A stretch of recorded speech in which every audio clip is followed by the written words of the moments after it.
mai pathian in min la pe chung som sela abikin online lamatanga tucha soi thei tur tin huna pathian in tu sakna min la chantir sel te po hi ke ma mi mal tak poin ta kalom le ni ti kha ma toy te in mi le mai sela le vona hian thupui tana kan than chu rongbol na ti hi nia rongbol na ti thupui mangin pathian thu vona ngai to ho kan tum don ani kanin ngana tur bible kan share ma sange kolosa khomi ten hena ter ko pola le khathon bung thumna sang somni le pahni atanga somni le pali zo thlengin kan siarang kolosa bung thum chang somni le pahni na atanga somni le pali na zo thlengin nga thangu boite u ti sa in ho tu te thu hi engki ma zom ro mi hring tilom tu te mai anga mit rongbol lovin chinlung sakhat puwa lalpa ti dek chungin zom zok ro arul na rolo atur chu lalpa hena ta in mudon ti hria in tia piang chu mi hring tan anga ti lovin lalpa tan anga ti zokin chak takin ti ro lalpa kristarong in bolani hi lalpa kristarong in bolani hi korin khomi te hena ter ko pola le khathon pakhatna bung som le pahni chang som ni le pakhat le som ni le pahni kan siarang korin thon khatna bung som pahni chang som ni pakhatna le som ni le pahni na thangu tin mithian put ne na enga ma ka du lova che ati theilo lu po hian ke pha te ne na enga ma ka du lova che u ati thei bok pheklo ani chu tian ne kin taksa pen sak om lo zoka lang te hi an poi mo zok em ani chu tian ne kin taksa pen sak om lo zoka lang te hi an poi mo zok em ani thu thiang lim kan siar lo pan kan zata na tharimal min som sak le ro se le rongbol na ti kha kan thu pui tur ania rongbol ti hi kan ril ruwa rongbol kan ti chin le rongbol tu tia kan me bel te chin hi an om thina amaro chu keinin rongbol tu kan ngai le rongbol na ani tia kan pom chin mai hi rongbol na alo ni lo sia voina hian pathian thu mangin ngai to ho kan tu manga hetia on lam landan mai le kan ngai dana hi chuan rongbol tu kan ti te chu pastor te evangelist te missionary te le thu hril tu a ko khana po anar kai tu de uchin ang te hi rongbol tu tia kan ngai deu an ni thina tin rongbol na kan ti po hian enge model taka pathian thu hrila awa emo ani lo le sum le pai manga rongbol na ke pen tong trai ti ang chi me pel chin hi kan nei thina ni amaro chu rongbol na kan ti hi kenin hetianga kan lo khiat lar chin mai chau hi alo ni lawa rongbol ni kan lo in ngai lo lai po hian rongbol tu poi mo tak kan lo ni na hi voina athara kan khiat poi mo len ka khia nimin pia khan eta satom mami u thanenga kan ti he lo lenga kan ri ti sang ren khom maya vok te hi kan naya vok te cho chum na tur ching kha kalo sat ta alo kala ekha rota rongi bolam mi arontia nilave he vok ta chum na tur ching kan satania katia ke po tu lai chu kan nu hi aman lo dewa rongbol na hi kalu chilanga ya atia kan ri ti sang ren khom me se ka cha rongbol lam khan ya rongbol na kalu chil dewa nga ya tia le kolosa bung thum chang som ni le pani atanga ni li kan siara khan tirko polan bo ite ne na khan an pu te thu thu om turin achani chuta chon mi hring tilom tu anga mit rongbol lovin lalpa ti te chungin in pu te thu thu khan om ro atia asoi thazela atop kharna phei kha chon khatianga an pu te thu thuan om kha lalpa krista rongin bol ani ti hin karot le rongbol ti kan lo ngai dan atang chuan an pu te thu thu oma boin anti tura anti lungoi taka anti kha rongbol dia kan ngai si nga chon an tel lovin karinga ni ma se tir ko pola khan lalpa krista rong in bolani atia le heta hian a soi tumber chu enge ti chon na ni lovin rong bol kan ti rong bol na kan ti hi an na an lovin at ho na ril ru zo kheni ti kha apoi mo lai tak chu ni ta boy te point an pu te thu thuan om kha an rong bol na poi mo taka ni ti ril ru atanga lalpa ti dek chunga ke an pen phachon rong bol an lo ni reng kha alo ni ta chu ti ni chon rong bol na kan ti rong bol kan ti hi an na ak ni lovin kan tho na ril ru so ka alo ni do na ni ti kha he hian ati fia ta ne ni kha chu Francis of Assisi kha kan frianga e ale khabu pakhat Life of Francis of Assisi ti le khabu khan ti hian in zia ka Francis khan hui thiam rol thar pakhat kha voin chu rombolin kan suak don em mi atia ha pui thiam rol thar kha alo phur khom maya e ka zuyang che atia te chon khopui lama ankal ta mi tam na lai mi pui om tam na huna khan anwa kan le min ti khan bazar huna te awa puya mun tok tak tak ate ankala ni le ngin ti khan awa kwal puya ni te chon tai hon kha alo hun don tamaya chu pui thiam chon Francis san hena khan lung oi mel lo deuh mai hian kapu ko na hian rong bolin kan kal chuak don em mi min tia em ma ti lovin ti hian kan va ringot maya khoya nge kan rong bol tur chei ho na hun der alom atia Francis khan ang tin yati nileng khan rong kan bol alom min mutu apiang te khan kan nun kha an lo en zela rong kan bol rengani kan nuna hian lang chuak om si lo chon rong bol in tin au vak mai la mi nuna na thok chuang lo bang ate le Francis khan nilenga mi pui tam takara khatianga anwa ko vel kha rong bol in ti tlatani kan an taran tum chu enge ti chon rong bol na kan ti hi na ke ni chon kan bel de utlang puya tin zone kan nei de utlang puya amaro chu na nilovin rong bol na chu at hok tu te ril ruwa zo khan e alo ni ti kha ani ta dei maya heta point tir ko polan lalpa krista rongin bolani ati boy ten hena khan in pu te thu thuin lalpa ti te kin om ro u lalpa krista rongin bolani kha ati tlat maya chu wang chu rong bol na ril ru pu in thok ro ati na ang kha e alo ni ti khani sela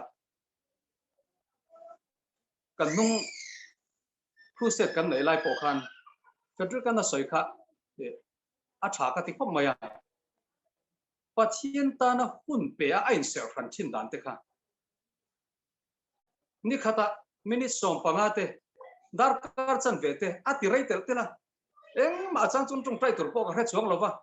bia ina te ka va thut to pa adi kamo dar kar chan vete ka thut to mai ne ti le khata khan chung tai na po va mang chuang lova thut mai te chu enge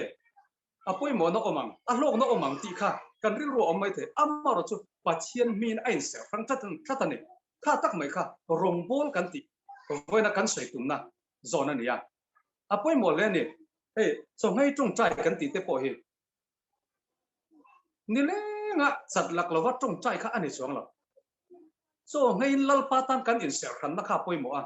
hey bible a phei chuan ka ti thina mi tam takin kan ngai koi palang ti ro chu ka lawa ma se bible he ka en ka na so ngai chung trai ti te om reng lo bible a hian ama khom mai so ngai chung trai ti hi om nya lo wa ama ro chu son ngay à thì rồi cho ông phao này lalpa ngin son ngay thina an va trong trai reng chuang lo kan soi tum chu so hai trong trai thalo tin na lam de lo vin mo trong trai ngor kha ani chuang lo kan ti du na kha ni lalpa minga insert khan na ril ru kha poi mo ma sa zo chu tiang insert khan na ril ru tak le lalpa ti na tel chuang lo ani chon chuan engzat po hi nei ila lalpa lom ta ani chuang lo mai the ni apoi mo ber zok chu kan ril ru put zia kha poi mo zo rong bol na kan ti poi an na nilovin rong bol tu ril ru puwa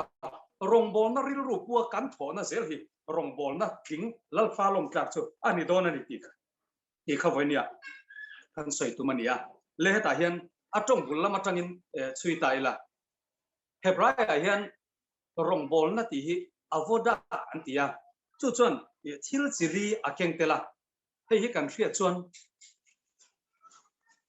rongbol na konga min ti chakabe sei khop maya avoda antina akeng tel thil chili chu pakhatna chuan ministry ni hei chu kan hre chiang ministry chu rongbol na tuna kan han soi thin pa nga hian ya ti chuan rongbol na kan ti avoda lo tel chu nge ti chuan panina chuan service ani service te poi rongbol na poi mo tak alo ni ta trăng cài na nei kan ti mai chu ke ni chuan tho chu ko nga trăng cài na nei service ti chuan pathum na chuan worship pathian biak na pathian si bai buk na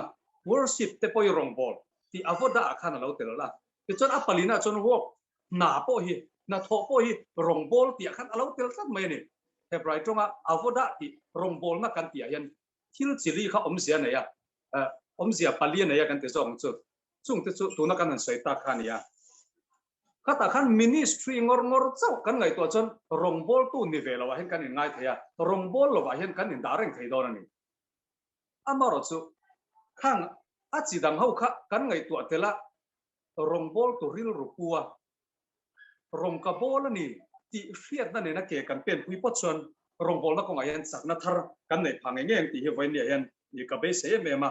pakhat na ministry te hi chu ye soi tu lo wa data ila kan hriat lar sa nia rongbol na kan ti peng frang frang kan han soi chin pa ngai khani chu mi pia chon apanina service chang kai na ne kan ti kha rongbol na poi mo em ania ta hian bible school kan kai lain amin ka soi lo mai na kan thian pakhat ni tin dai kal in silfaya lo hok thin hi omani group kha kan in chen veka school no pang ho kha chu ta chon a group te khan tho hun kha kan in sem thina kar khat chung te ni thum chung tiang chi kha khan dai kal in silfai te po kha tel veka group duty hun ani chon an na veka ni amaro chu tu ma tho ngai lo khan kan thian pa hian alo silfai vek zel chu ta chon ka zo ta thian pa engwang nge hi nang ma na ngai ngai ta ta hian tu man mo phurna pon pe chuang lo che an phu chuang lo che group ti fai tu tur kha an om thina nang mani lo ti vek zel hi enge om zia ka tia bible school kan kai chung hen rongbol na tur hia wang mai hi ka rongbol ve na ka nga ya lim takin ka thok the ne ti chu dai kal in ti fai hi tu man rongbol na kan tingai lo ma se a thok tu ril ru zo khan rongbol na ril ru po a thok pha chuan chu rongbol na lo king tan le ava poi mo ve chang kai na nei mo avoda ti khana tel ta tang ni rongbol na kan ti hian service reverend van lal zo tan ni kuma kan roi la ya asai kha fian la omai the ya hairam lama an kalna thalai rol somthum rol ve la ti mani kha rongbol ti khamo an va tro kha an rongbol ve dan kha pathian thun sai ne la jing an tho ve le khan an mai ten phian hanin siama khang thalai rol kha ho pui chu an kal chuak ve ka an kal na lama piang khan pui turan mu khan va pui tok mai ni chuan ta ya an lo honga ti khan ni tin hun an manga rongbol ani le khatianga rongbol na ril ru puwa tho ani pha chuan rongbol na poi mo tak tha em khani so feel to tam takina kan feel ai hian an tho khan ngong thazok ki anei mai the ni le rongbol na kan tia hian kan ril ru pu zia hi alo va poi mo don ve ti khani sela worship pathian biak kan ti te po hi rongbol na poi mo takani ti hria a tha thau tak le phur tak lim tak kan tho chua hi apoi mo em ma ni china khan tran tu khan ron siara sam zana kha Israel te thu thung lui hun la ya an kal phunga khan tempula pathian betura chi bai buk turan kalin abiak in hung chung kot la ya te akong khara chuan fakna la saula tiang chi mo lom chungin abiak in kong khara chuan ru ro tiang chi kha a om sia chu pathian chi bai buk tura pol tura an kal hian he ta bia in gate an thena tang hian pathian fak chungin put bengin an lut thin lom thu te an soi mol mol thina ni pathian chi bai buk tak tak turin an ril ruan duat sai kina ni chu rongbol na poi mo takani ke ni a chuan me tam tak chu akan intem lam ni lau sela pathian si bai buk tura kan kalpon kan ril ruput sia hi adik lau sala tu ka pathian pol du na tak tak chin lung po nei chuang lawin kan kala then khachu bia in chung kan lu don thlengin me zial te kan la pak khu futa mo age chung lua min lom thu se fak lan an lu to lain ke ni chu a bia in chung kan lu don thlengin tiang khan zu mom thil po kan ser chuang lo am chi kha omani pathian pol du na tak tak chin lung nen khan e ama kan pan lo ni ti kham khan ati fia len ka fia chen khachu bia in chung a te po a kan la pai lu zel thowa rum khat phei chu kan ne za ang reng khop maya kan upa pakhathi kanan na kan thut lain ka ma chia hian a thua mei zial kha abenga hena zepani bia in khom bana chun som le tur kha neng chu ka te maya a khe chuang lawa ni poina lo ngai to bi ne lawa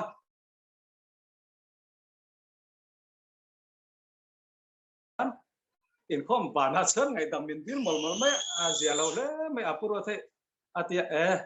ti lui po ne lawa tin ri ru thiang lim tak ke putu ra po ka ngaya kan kha chu thilom thelom kan ni tia le kan soi tum chu khat yang khan mi tam tak chuan bia in chunga po kan keng lu ta ye kan ser chuang lem lo kan ri ru thiang lim chuan apoi lawa po ngayang kan han soi tum zo ka kha chu pathian si bai buk tura kan kal worship te po hi rong bol na poi mo ta ani ti ria achu mi ril ru ne na ama kan pola poi mo ti kha ka soi tum na zona nia le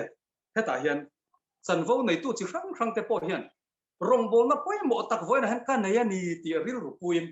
kan in buat saya he rong bol nai kan len a tha khop mai rong bol na ril ru pum ya alova mo phur na len sakya hi om theya amaro chu pathian in he rong bol na thok turen voi na min ko ve ni tia mani in lan na nen in ser thiang lim na nen in buat saya chu tiang chu rong bol na ta na ngai kan len ani phachon pathian in kha rong bol na kha mal min som sak kan fakla sak mai mang te po in bible kan siar mang te pon kan trong trai mang te po in thu fil tu kan van ni khap na mai the ka rong bol na ta na lal pa min pe kan ni ti ria chu rong bol na ril ru ne na kan mo for na kan chan vo te kan len zel ani phachon chu rong bol na chunga chon lal pa lo mani eng ma chu tiang ngai tu lem lo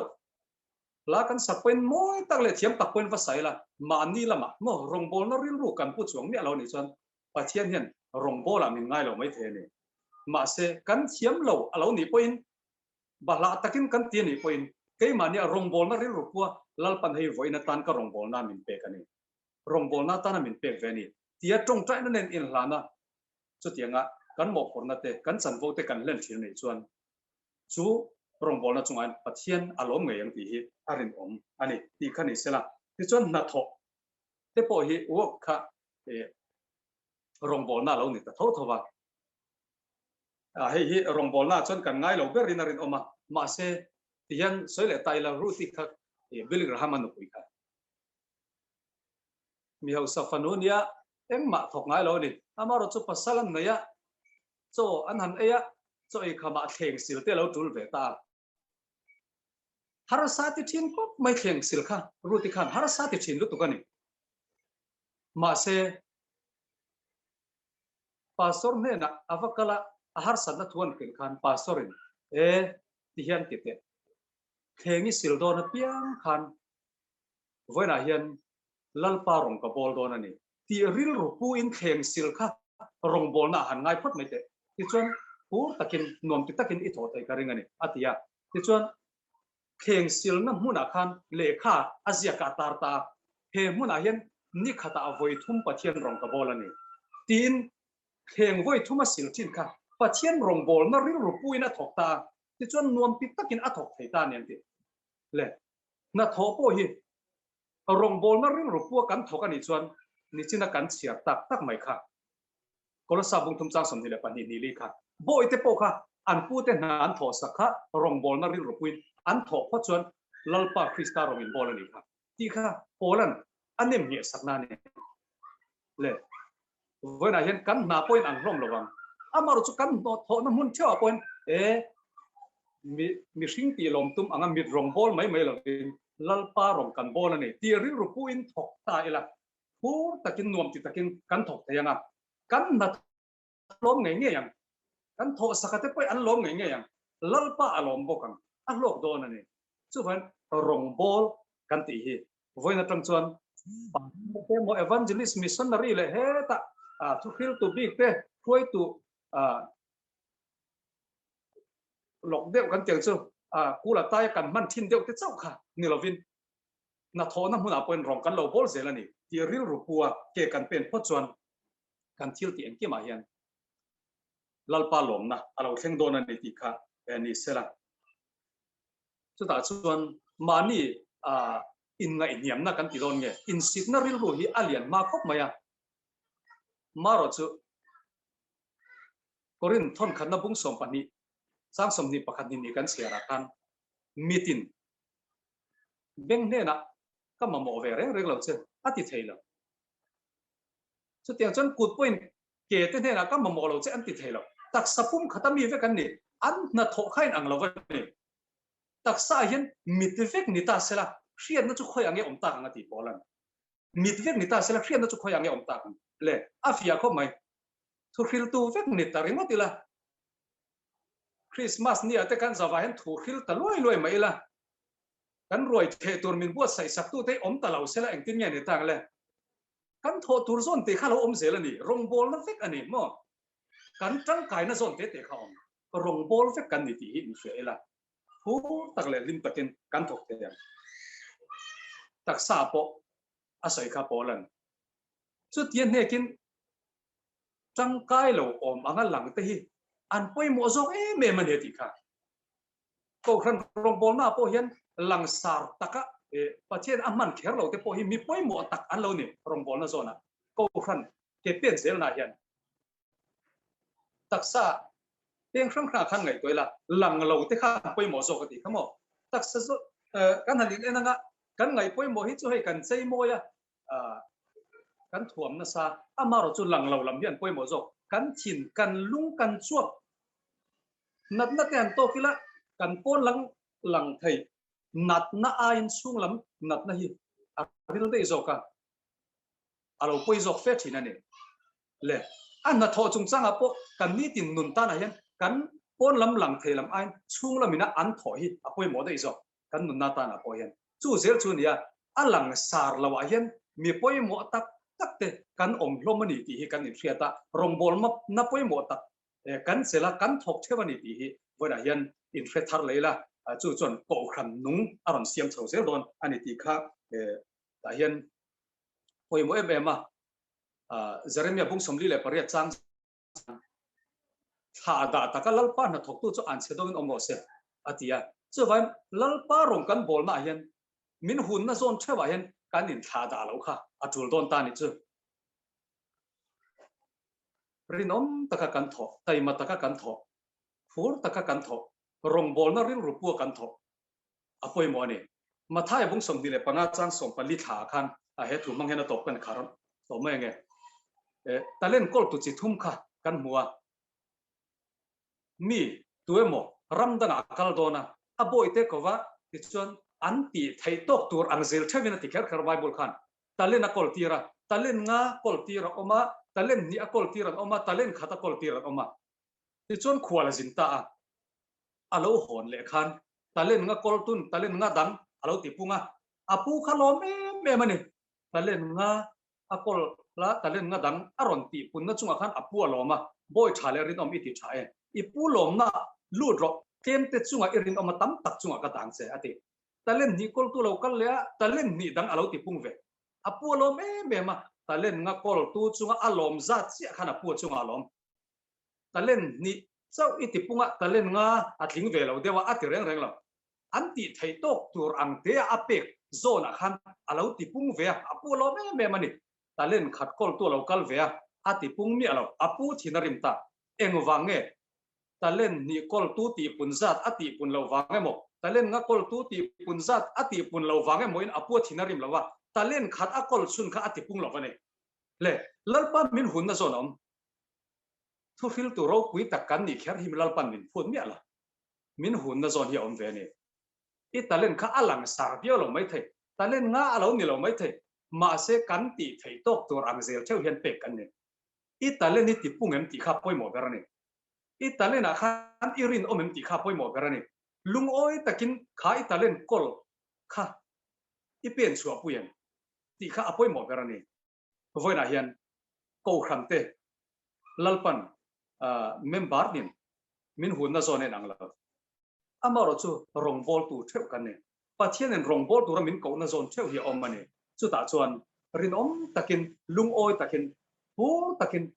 e thokin i pen za ho zelangu chu chu ko kham nuam lo din chuan na tur ani kan in food na zone apo min anti thelo kong chu kan in food tur pon ni boklo anti thei zone kha om ve chu chu kan in fria sak bok tur ani ko khana hian mani thei na zone thewa petianga kan tan za ho ke kan pen zel hian ko kham nuam alo piang chu ka nga lalpa chen chil ko khan ka lo ni chun som zelanga rongbol na nung tak kan nei zelanga ke mani mi mal na kan sung kwa kan ko khana lalpa lung oi na hi atharin alo theng zel do ni rongbol tu theu kan ni e lalpa min hun na zon fia in e lalpa min da na rongbol na konga hian tai mat tak le pu tak le lim takin ke i pen zelang u lalpa lom na kan chung alo theng zel do na ni ti kha wena soi ke tong ni ro se lalpan kan zata na thrimal min som le ro se